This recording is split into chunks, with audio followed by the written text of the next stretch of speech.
So, are you at risk of Parkinson's disease? Does it run in your family? Is there somebody, maybe a doctor that you've seen who said, you got to be careful, you might develop Parkinson's?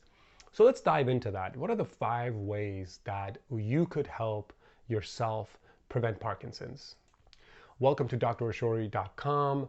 My name is Mohammad Ashori, MD. I'm a board certified family medicine physician focusing on healthy aging and preventing chronic diseases. Diseases that are preventable should best be prevented because by the time you need medications, it's often too late. So let's focus on that. Now, the 5 things I'm going to focus on is going to be physical activity. It's going to be certain things in your diet and nutrition, and exposures in the environment that could increase your risk, certain vitamins that are beneficial for you to have in your body, and we'll dive into one other interesting lifestyle habit that seems to help improve the chances of avoiding Parkinson's disease. Now, fortunately, Parkinson's disease is not very common, but it is a neurodegenerative disease that can be quite debilitating for many. Some people develop it early on, some people develop it later. For some people, it progresses rapidly. For some people, it progresses slower.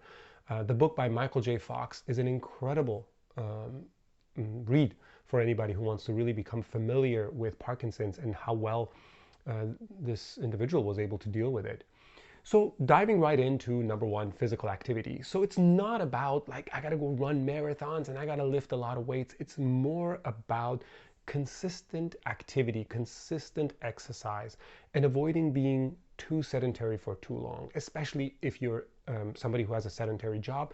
Movement will help stimulate your mitochondria. Now we can get into the weeds of that, and we'll do that in another video. It helps prevent the oxidative stress that certain nerve cells experience in the brain.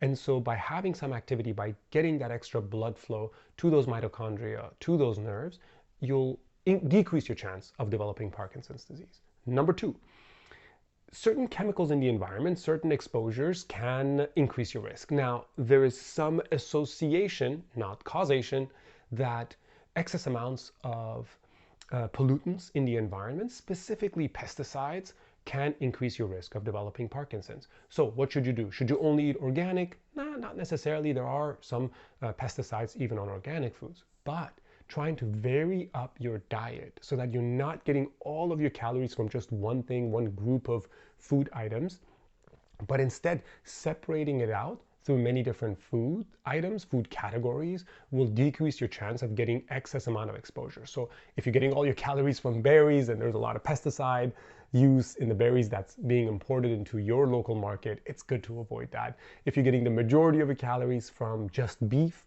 and that beef is from an unknown source, or the poor cow or whatever is consuming a lot of pesticide-laden food from their environment, just adding in some other stuff, maybe some fish or maybe some alternative plant-based stuff might be a good idea.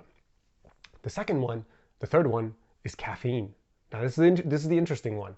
There's some good data to show that maybe caffeine stimulates certain chemicals that increases your adenosine, and that could decrease the chance that you're going to develop Parkinson's due to degeneration of certain neurons. Now again, this is probably more so in a very small genetic subgroup.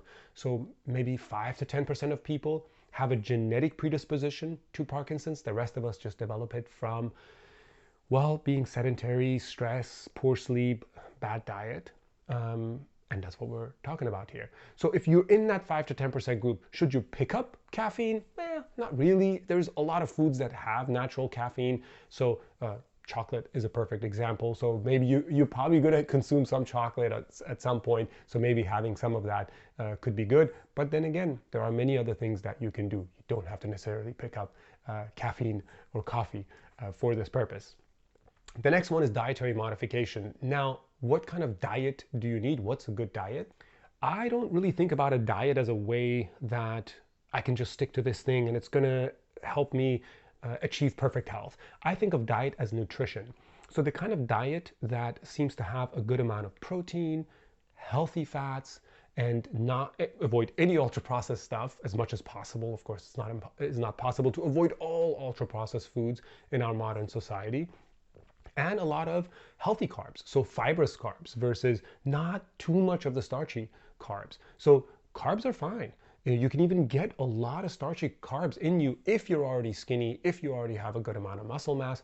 But again, when it comes to diet, I think more about nutrition. So if you're getting everything from these categories, chances are you're going to get a lot of the antioxidants which help prevent the damage to nerve cells that could lead to Parkinson's disease. And the last one I'll mention is vitamin D. Now, somebody might say, okay, well, I got to go get vitamin D, right? I'm going to start on some vitamin D supplements.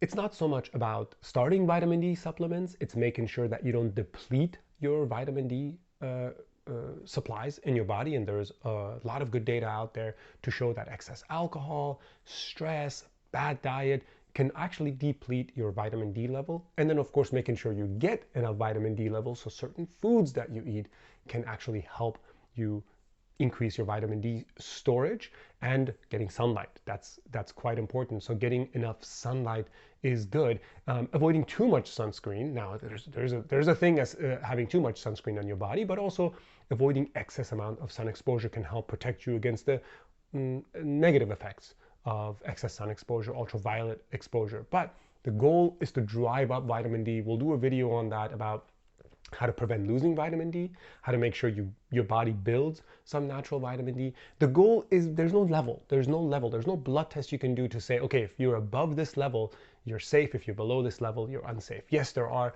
lab parameters, but unfortunately, all the studies show that if I just look at the lab parameters and I give you a bunch of vitamin D supplement and I increase that parameter, your improvements aren't actually there. You're not going to have the actual improvements compared to the people who have naturally high vitamin D. So chances are, if you're spending some time outside, if you're eating a good diet, naturally your vitamin D is going to go up a little bit, and that's going to be all you need. All right, guys, tell me below if you are at risk of Parkinson's disease, or if you've heard about Parkinson's disease, if there's family members in your life with Parkinson's, and tell me if you read Michael J. Fox's book. Take care, guys.